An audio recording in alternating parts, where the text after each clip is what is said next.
This is David Tyler, Director of Gateway Biblical Counseling and Training Center in Fairview Heights, Illinois. You're listening to the Biblical Counseling Marriage and Family Podcast. What do psychotherapists really do? Psychotherapy is considered to be a medical intervention. But is it? What do individuals called patients and psychotherapists really do? They talk. What do they talk about? The patient talks about himself. He talks about his issues and concerns, problems and difficulties, like marriage problems, financial problems, problems disciplining the children, sexual problems, anger problems, and the list goes on. What does the therapist talk about? The therapist talks about the patient's concerns and problems. Simply put, psychotherapy is one or more people, called patient, having a conversation with a therapist, and that is viewed as a medical intervention. Politicians do a lot of talking. Teachers do a lot of talking. Lawyers. Oprah Winfrey does a lot of talking. But no one believes that their talk constitutes a form of medical treatment. My point is, when you consider what psychotherapists say they do and what they actually do, is it really a medical intervention? The job of a physician is to treat diseases. A disease is a change, alteration, or abnormality in the structure or function of the body. A psychotherapist helps people resolve personal problems, relationship problems, family problems. The therapist's focus is on changing behavior and attitudes that complicate marriages and families. Their focus is not medical, it's moral. We need to be careful and not confuse conversation and medicine. I'm not saying people that seek help from a psychiatrist or therapist don't have real problems. They're just not medical problems. My point is that psychotherapy, which is a conversation between a therapist and one or more people, is not a medical treatment. It's called a medical treatment because the psychotherapist says so. By calling a conversation between two people a medical treatment undermines the attempt to understand and help people. Think about this. Today, just about anything two or more people do together may be considered to be therapeutic. Nearly any activity can be called a therapy. There's aromatherapy, dance therapy, play therapy, art therapy, animal therapy, individual and group therapy. Believe it or not, there's even profanity therapy. It's the use of profanity to release built-up anger and other emotions. We're told that in profanity therapy, the words do not have any moral meaning.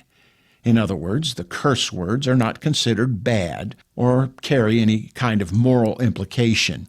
You ask why? Because they say it's a medical treatment. What if your best friend who's trying to help you release your frustration tells you to use profanity? Do those words carry any moral significance?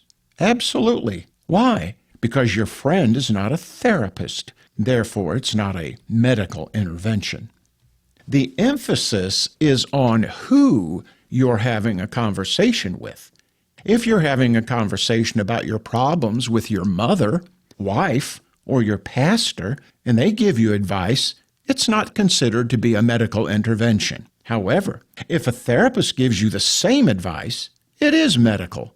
You see, it's who you're having a conversation with, who is giving the advice. Real and genuine medical interventions and treatments are not identified by who is doing something, but what they are doing. For example, you're doing some yard work. You're using some hedge clippers. You cut your finger. You go to the ER. The nurse cleans and dresses the wound. That's a medical intervention. If, on the other hand, your wife has everything she needs to clean and dress the wound, is that a medical intervention? Sure it is. A man has a heart attack. A police officer starts doing chest compressions on the man. That, too, is a medical intervention. Real and genuine medical interventions and treatments are not identified by who is doing something, but what they are doing. A surgical procedure is often identified by the method, organ, or the part of the body being treated. For example, neurosurgery refers to the brain and nervous system.